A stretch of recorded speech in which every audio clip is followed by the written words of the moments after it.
Hello, friend. Welcome to the Church Finance and Minister Tax Podcast. My name is Michelle Brown, and I am honored to be your host. In this podcast, we will discuss topics to help you organize, maximize, and utilize your God-given talents and skills so you can do what you do best, which is take care of the business side of the church and do it with excellence. If you are a church secretary, bookkeeper, administrative assistant, or any other superpower title you've been given, then this podcast is for you. So grab your notebook and pen, my friend, and your favorite beverage, and let's get ready to learn something cool today. Hello, and welcome to episode 70 of the Church Finance and Minister Tax Podcast. Church finances and minister taxes is what we do, so if that's your area of service, we are here for you and aim to make it easy peasy mac and cheesy. Well, I'm going to tell you right now that I just completed recording all of the videos for my upcoming course, and my brain is just tired.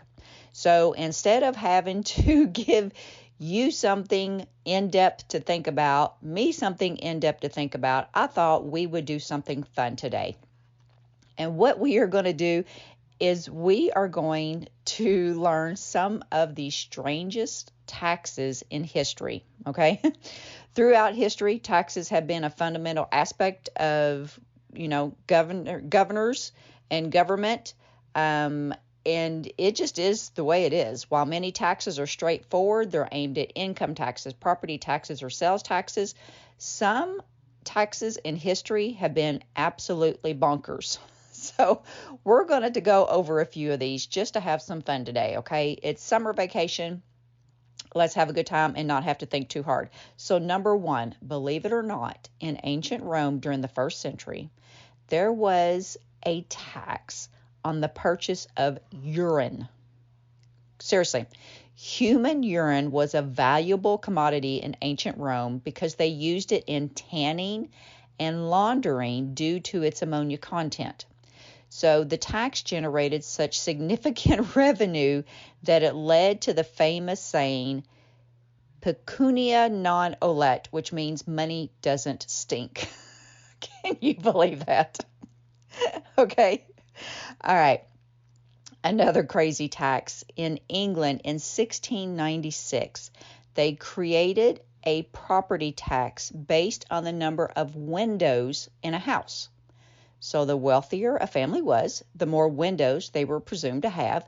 This tax led to many windows being bricked up to avoid payment. Can you imagine?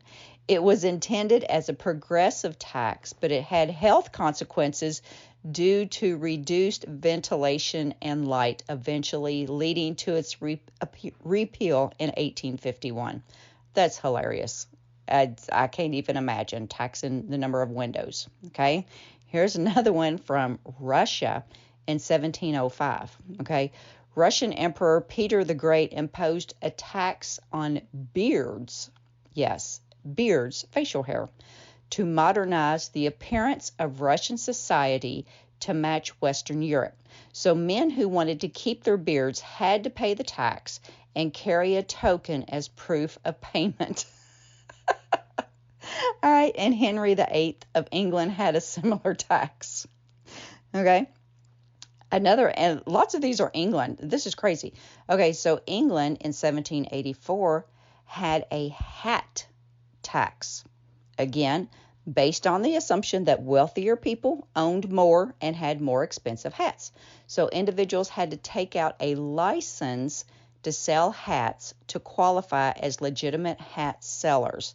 And the licensure cost £2 in London, £5 outside of London. And hat makers avoided the tax by renaming their products, leading to a broader tax on all hat gear.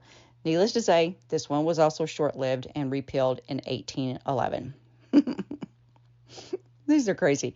Okay, a playing cards tax. Seriously.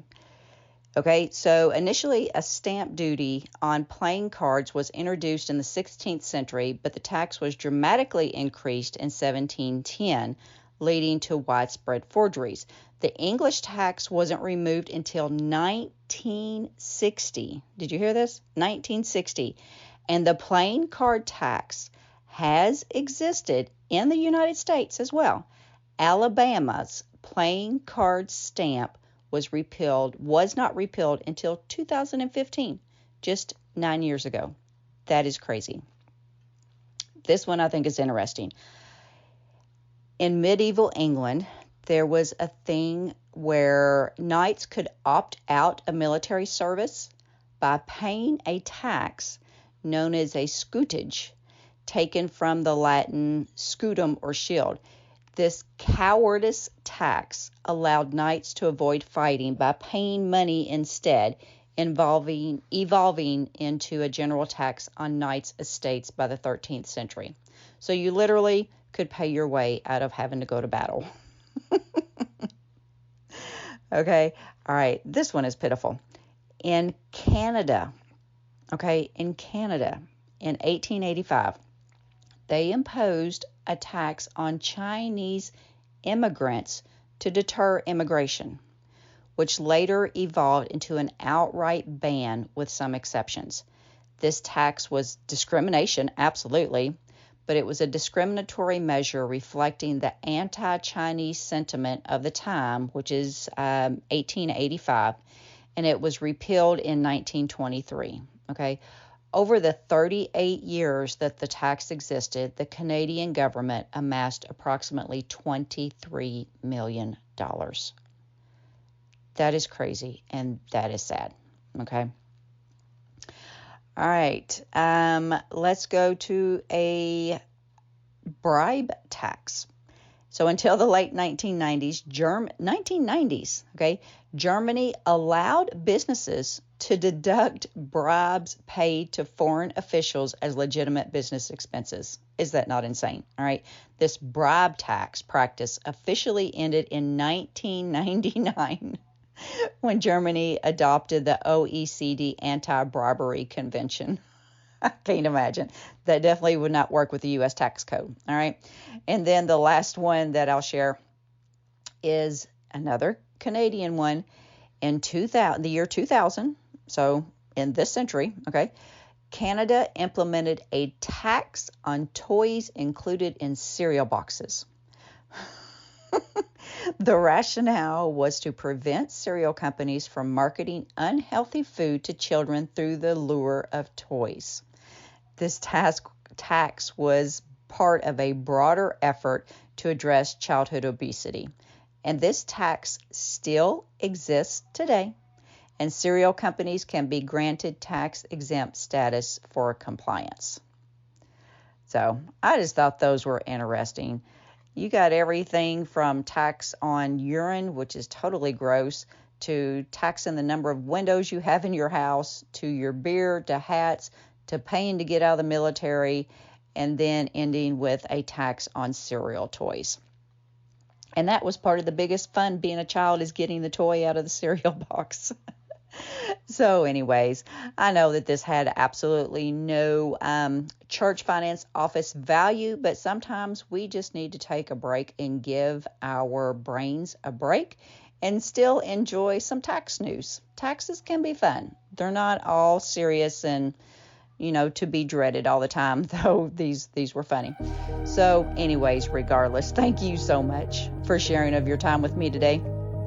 And let's all strive to make an impact and not just an income. Remember to always look your best, do your best, and be your best. Talk to you soon. Bye-bye.